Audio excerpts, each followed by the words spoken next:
Hallo meine Einhörnchen, mein Leben hat sich ein bisschen beruhigt nach dem Kawaii Festival. Erstmal nochmal ein riesengroßes Dankeschön an alle, die da waren und den ganzen Support. Aber wir machen nochmal ein Monatsfavoriten-Video, wo ich dann ausgiebig 10 Minuten lang darüber reden kann, wie schön es war.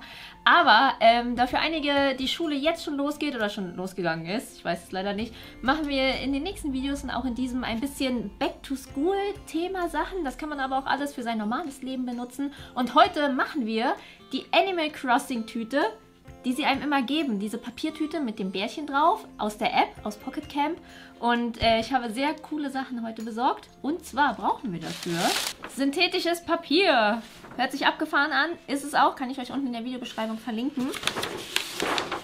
Das ist wie Papier, aber man kann es abwischen, man kann es theoretisch sogar waschen, was total abgefahren ist. Heißt, ihr könnt das einfach mit zur Arbeit oder mit zur Schule nehmen als Brottüte und wenn ihr die Banane einfach in den großen Ferien da drin vergessen habt, dann könnt ihr es einfach auswaschen und dann wieder benutzen.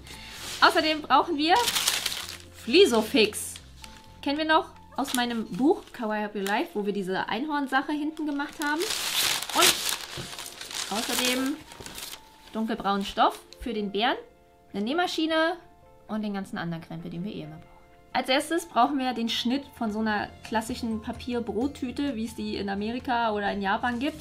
Und ich war in einem Fastfood-Restaurant, wo es viel Fastfood gibt. Und habe gesagt, könntest du mir eine Tüte extra geben? Und die habe ich einfach auseinandergeschnitten, weil ich ein faules Schwein bin und keinen Bock hatte, einen Schnitt zu machen. Nun gut, wenn ihr wollt, dass die exakt die gleichen Maße hat, dann zeichnet die Nahtzugabe drumherum. Aber ich finde, die könnten kleiner sein, weil ich bin ja auch kein Riesenbärchen, was das übergibt. Deswegen zeichnen wir die Seitenteile zweimal an, schneiden die aus. Und das lange Teil, das ist quasi die ganze Tüte, brauchen wir nur einmal. Sehr professionelle Beschwerer hier heute, wie man sehen kann.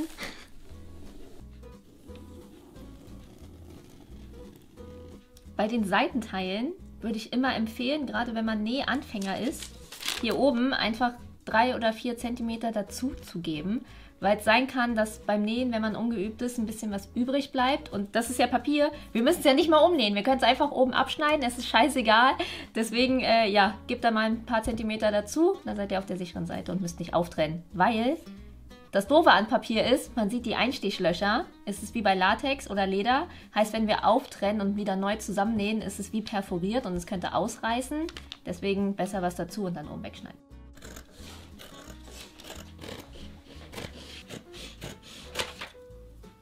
Als nächstes brauchen wir dieses Bärchen, was auf der Tüte ist. Und wenn man faul ist, kann man sich auch einfach einen braunen, wasserfesten Edding kaufen und das raufkräkeln. Ich finde Nähen aber ein bisschen schöner, weil es dann auch irgendwie hochwertiger aussieht. Und ich habe mit meinen krassen Photoshop-Skills ja, ihn groß gemacht. Und jetzt schneide ich ihn hier einfach aus und übertrage ihn auf das Flisofix, damit wir das gleich rundherum ausschneiden können und auf den richtigen Stoffbügel.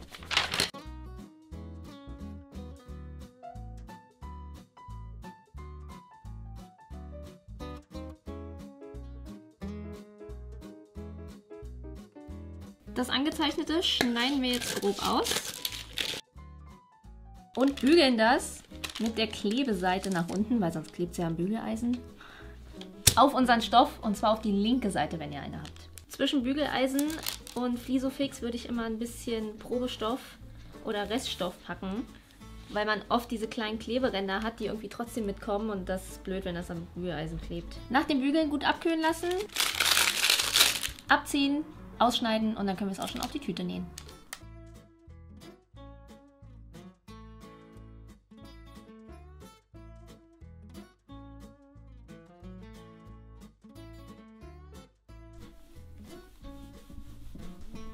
Ich habe den Stich jetzt hier auf Zickzack gestellt und ein bisschen kleiner und ein bisschen enger. Dann ist die Optik ein bisschen schöner und natürlich vorher das Ganze aufbügeln. Dafür ist das Flisofix hier da. Und genau, jetzt nähen wir einfach alle offenen Kanten einmal um.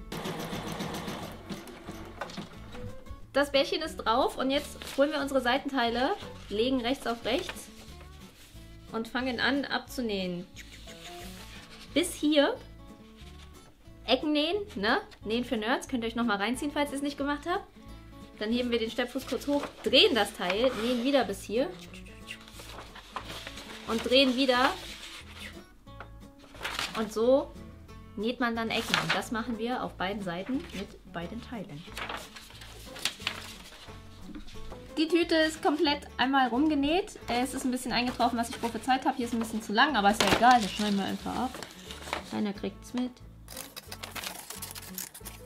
Und jetzt drehen wir das Ding einfach vorsichtig um, weil es ist ja Papier. Wahrscheinlich macht es bei mir jetzt gleich einfach das.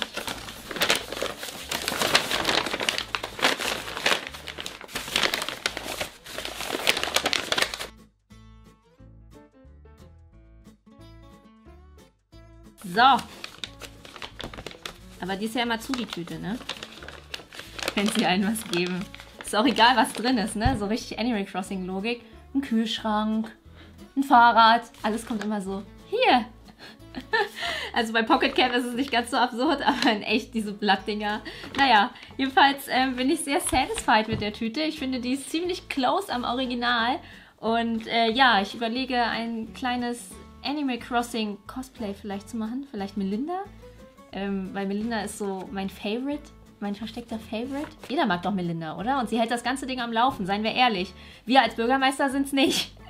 Naja, jedenfalls könnt ihr mir ja gerne unten in die Kommentare schreiben, was euer Lieblings-Animal Crossing-Charakter ist. Haben wir schon an Weihnachten gemacht, ne? Macht nichts, kann man immer machen. Vielleicht hat sich ja auch was geändert. Und ja, falls es euch gefallen hat, gebt gern einen Daumen nach oben oder eine Tatze nach oben in dem Fall. Vergesst nicht zu abonnieren und die Glocke zu drücken. Wir sehen uns beim nächsten Mal. Bye, bye!